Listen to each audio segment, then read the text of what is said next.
കരുണയുടെ ജപമാല പലയിടത്തും പല രീതികളിൽ ചൊല്ലുന്നതായി കണ്ടുവരുന്നുണ്ട്. അതിൽ പ്രധാനമായും 3 പ്രവണതകളാണ് ഏറ്റവും കൂടുതലായി നാം കണ്ടുവരുന്നത്. അതിൽ ഒന്നാമത്തെ പ്രവണത പല നിയോഗങ്ങളും കരുണക്കൊന്തയിൽ കൂട്ടിച്ചേർക്കുന്നതായി കാണുന്നു. ഉദാഹരണത്തിന്, ഈശോയുടെ അതിദാരുണമായ പീഡാസഹനങ്ങളെ പ്രതി എന്ന പ്രാർത്ഥനയ്ക്ക് ഉത്തരമായി ഞങ്ങളുടെയും ലോകം മുഴുവന്റെയും ജോലിയില്ലാത്തവരുടെ മേലും കരുണയായിരിക്കണമേ, അല്ലെങ്കിൽ ഞങ്ങളുടെയും ലോകം മുഴുവന്റെ മേലും ആശുപത്രിയിലായിരിക്കുന്നവരുടെ മേലും കരുണയായിരിക്കണമേ, ഞങ്ങളുടെയും ലോകം മുഴുവന്റെയും മക്കളില്ലാത്തവരുടെ മേലും കരുണയായിരിക്കണമേ എന്നെല്ലാം. ഈശോ വിശുദ്ധ ഫൗസ്റ്റീനയ്ക്ക് കൊടുത്ത പ്രാർത്ഥനയിൽ ഞങ്ങളുടെയും ലോകം മുഴുവന്റെ മേലും കരുണയായിരിക്കണമേ എന്ന് മാത്രമാണ്. നമ്മൾ ഭൗതിക ആവശ്യങ്ങൾക്ക് വേണ്ടി പലതും കൂട്ടിച്ചേർക്കുമ്പോൾ ഈശോ ആഗ്രഹിക്കുന്ന പ്രാർത്ഥനയുടെ അർത്ഥവും ആശയവും മാറിപ്പോകും.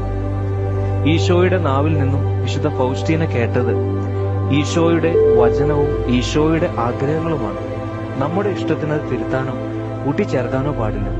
ഈശോ വിശുദ്ധ ഫൗസ്റ്റീനയിലൂടെ വെളിപ്പെടുത്തിയ കരുണയുടെ ജപമാലയുടെ പ്രധാന ഉദ്ദേശം നമ്മുടെയും ലോകം മുഴുവനുമുള്ള ജനതയുടെയും മാനസാന്തരത്തിനും പാപങ്ങൾക്ക് പരിഹാരവുമായിട്ടാണ്. നമ്മുടെ എല്ലാ നിയോഗങ്ങളും കരുണക്കൊന്ത തുടങ്ങുന്നതിന് മുൻപ് പൊതുവായി സമർപ്പിച്ചാൽ മാത്രം മതി. ജപമാലയിൽ പോലും തുടക്കത്തിലോ രഹസ്യങ്ങൾക്ക് മുൻപോ മാത്രമാണ് നിയോഗങ്ങൾ സമർപ്പിക്കുന്നത്. ആ പ്രാർത്ഥനയോട് നാം ഒന്നും കൂട്ടിച്ചേർക്കാറുമില്ല. പക്ഷേ കരുണക്കൊന്തയിൽ കൂട്ടിച്ചേർക്കുന്ന തെറ്റായ ഒരു പ്രവണത കണ്ടുവരുന്നുണ്ട്. അത് നാം തിരുത്തണം. കരുണക്കൊന്തയ്ക്ക് മുൻപായി മാത്രം നമ്മുടെ എല്ലാ നിയോഗങ്ങളും, ജോലിയില്ലായ്മ, മക്കളില്ലായ്മ, മറ്റ് സാമ്പത്തിക എല്ലാ ഭൗതിക നിയോഗങ്ങളും കരുണക്കൊന്തയ്ക്ക് മുൻപായിട്ട് സമർപ്പിക്കാൻ നാം ശ്രദ്ധിക്കണം.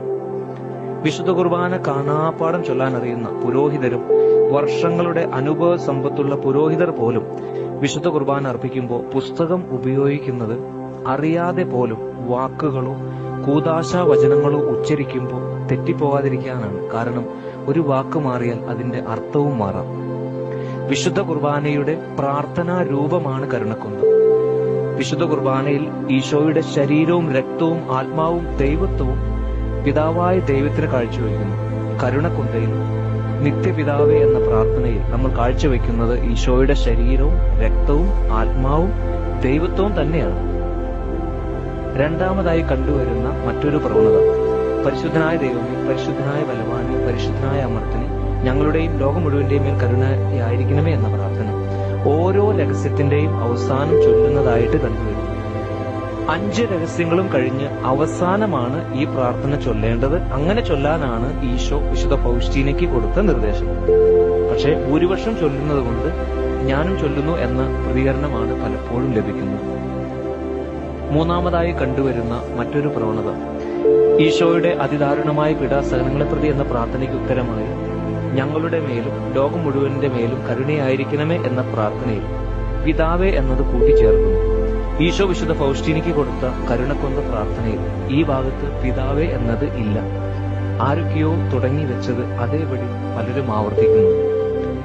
ഈശോ പിതാവേ എന്ന് അവിടെ കൂട്ടിച്ചേർക്കാതിരുന്നതിന് കൃത്യമായ ഉദ്ദേശമുണ്ട്. കാരണം നിത്യപിതാവേ എന്ന് ഓരോ രഹസ്യത്തിനു മുൻപും നാം പിതാവായ ദൈവത്തോട് ഈശോയുടെ ശരീരവും രക്തവും ആത്മാവും ദൈവത്വവും വെച്ച് മധ്യസ്ഥം യാചിക്കുന്നുണ്ട്. ഈശോ നമ്മെ പഠിപ്പിച്ച ഏറ്റവും വിശിഷ്ടമായ പ്രാർത്ഥനയായ സ്വർഗസ്ഥനായ ഞങ്ങളുടെ പിതാവേ പ്രാർത്ഥനയിൽ പോലും രണ്ടാമത്തെ ഭാഗത്ത് നാം പിതാവേ അന്നന്ന് വേണ്ട ആഹാരം ഇന്ന് ഞങ്ങൾക്ക് തരണമേ എന്ന് ഇതുവരെ കൂട്ടിച്ചേർത്തിട്ടില്ല. അങ്ങനെയാണെങ്കിൽ ഈശോ തന്ന കരുണക്കൊന്തയിലും ഈശോയുടെ അതിദാരുണമായ പീഡാസഹനങ്ങളെ പ്രതി പിതാവേ ഞങ്ങളുടെ മേലും ലോകം മുഴുവന്റെ മേലും കരുണയായിരിക്കണമേ എന്ന് കൂട്ടിച്ചേർക്കേണ്ട ആവശ്യമില്ല. വിശുദ്ധ ഫൗസ്റ്റീനയുടെ ഡയറിയിലും ഈ പിതാവേ എന്ന വാക്ക് കൂട്ടിച്ചേർത്തിട്ടില്ല. ആരൊക്കെയോ ആദ്യം തുടങ്ങി വെച്ചത് നാം വീണ്ടും വീണ്ടും ആവർത്തിക്കുന്നു എന്ന് മാത്രം. ഈശോ പഠിപ്പിച്ച പ്രാർത്ഥനയും ഈശോ വിശുദ്ധ ഫൗസ്റ്റീനയിലൂടെ തന്ന പ്രാർത്ഥനയും ഈശോ പഠിപ്പിച്ച പോലെ ചൊല്ലുന്നത് തന്നെയാണ് ഈശോയ്ക്ക് ഇഷ്ടം.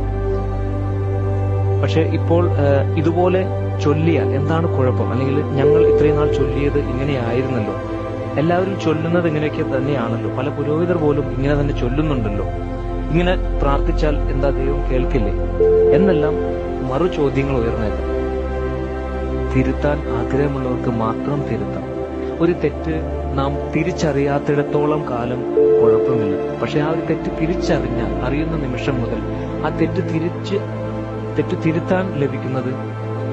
തിരുത്താൻ ശ്രമിക്കുന്നത് അതൊരു ദൈവകൃപയാണ്. അനുസരണം ബലിയേക്കാൾ ശ്രേഷ്ഠമാണ്. മനുഷ്യരെക്കാൾ ദൈവത്തെയാണ് അനുസരിക്കേണ്ടത്. ഈശോ പറഞ്ഞത്, വിശുദ്ധ ഫൗസ്റ്റീനയിലൂടെ പഠിപ്പിച്ചത്, ഈശോയുടെ വചനങ്ങൾ, ഈശോ പഠിപ്പിച്ച ഈ പ്രാർത്ഥന ഈശോ ആഗ്രഹിക്കുന്ന രീതിയിൽ ചൊല്ലാൻ, നമ്മുടെ ഇഷ്ടത്തിന് കൂട്ടിച്ചേർത്തോ മാറ്റം വരുത്തിയോ ഉപയോഗിക്കാതിരിക്കാൻ, അതിനുള്ള പ്രചോദനം കിട്ടാൻ, കൃപ കിട്ടാൻ പരിശുദ്ധാത്മാവ് സഹായിക്കട്ടെ എന്ന് പ്രാർത്ഥിക്കുന്നു. ഈശോയുടെ വചനങ്ങൾ അതിൽ തന്നെ പൂർണ്ണമാണ്. നമ്മുടെ കൂട്ടിച്ചേർക്കലുകൾ ഒരുപക്ഷെ അതിനെ വികലമാക്കാം.